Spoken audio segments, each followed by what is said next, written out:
Compulsion. I couldn't help but find myself wandering endlessly around this war-torn landscape. I know not what came before, all of it but a blur. Riding saddleback, various discourse, strikes and parries, they all came naturally, just as naturally as my introspective progression. As I moved through various jobs assigned to me, spanning the necessary removal of ghastly beings and one's property to the relentless search of lost loved ones, I slowly began to cognitively develop a sense of who I was. It was during these sometimes tedious tasks that I could decide how the world around me would exist. The inclusion, or rather lack thereof, of certain information or opinions in conversation could alter the space around me. This unnerving weight added to each decision, whether big or small, is what warranted the care through every course of action, helping me understand, even if only a little, this loose and fragile earth I stand upon. I am surrounded by people I don't know, with powers and skills I don't fully understand yet, in a world unfamiliar to me, and I'm not even sure how to pronounce my own name. Is it Geralt? Geralt?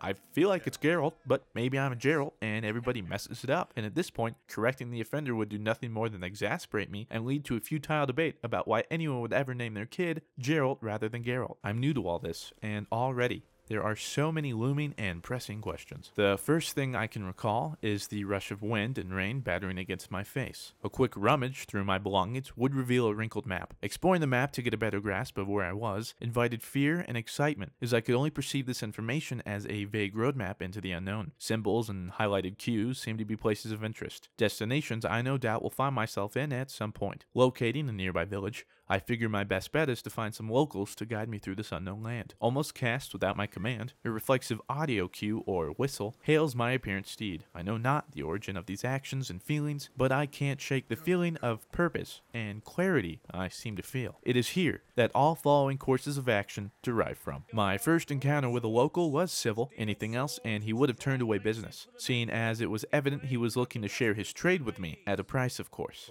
I can admire that. If you're good at something, don't do it for free. However, the exchange of spoken words suddenly transitioned into a wagered match of Gwent, a popular card game it would appear. I didn't find it weird that at the mention of the challenge, I was able to summon an already formed deck from my keepsakes. The specifics of the match are irrelevant, as I claimed victory and received the wager coin alongside a new card as a hallmark of victory. I seemed to relish in the smith's demise. The sense of accomplishment and victory were all too enticing. Trotting through the rest of the village, would find myself interacting with a local bookie, tasked with arranging local fistfights built on gambling addicts and petty thieves. My assumption on the surrounding peasants' habits and professions perhaps was a bit presumptuous, considering I decided to partake in the festivities myself. It was at this moment that I came face to face with my first moral dilemma. My beady-eyed, soon-to-be competitor took me aside before the fight and asked me to take a fall during the round. He tried to use various forms of emotional appeal to convince me that the sack of flour for winning the fight was much more valuable to him than it were to me. He was probably right in his assumption. Call me a cynic though, because I couldn't help but think he'd take the victory in an ill manner and try to play it off as if he were superior to me. The last impression I wanted to leave with these folksmen is that I'm weak and incompetent. I also bet a hefty chunk of change on the fight, so I told him to quit being a little bitch and fight me like a real man, you degenerate piece of filth. Paraphrased, of course. I think it were the principle of earning your keep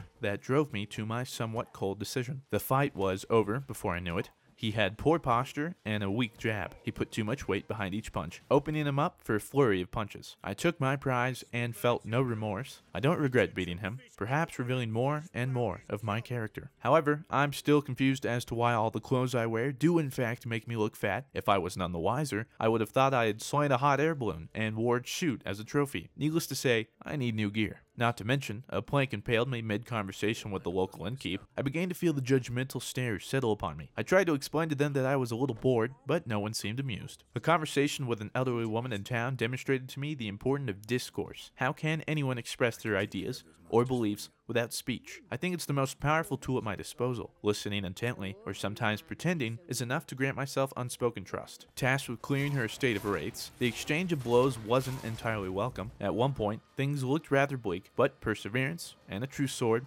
got me through the battle. I had been promised that for the removal of said beasts, I could take her savings as my reward. She'd told me that she had not much aside from the coin in her treasure chest, but just having her land reclaimed was enough. I was reluctant to take a as of then homeless elderly woman's money, but after seeing the size of her estate, I didn't think twice once her treasure was revealed to me. I was able to detect certain objects through this odd sense I could call upon to highlight things in the world. Further explorations would reveal a hidden basement that included evidence of foul play. Apparently, the woman's brother had been killed and buried in the basement by her ex-lover out of spite. I didn't know the details, but found a letter that I think the woman should see. As expected, she was blindsided by the news, but thankful I put the mystery to rest, along with the demons who had haunted her estate. I found these activities fulfilling, giving me some sense of purpose. And suddenly every nuance in this world seemed to have two sides to this story. Nothing is ever as it seems, and it is with careful decision making I will have to continue into the future with.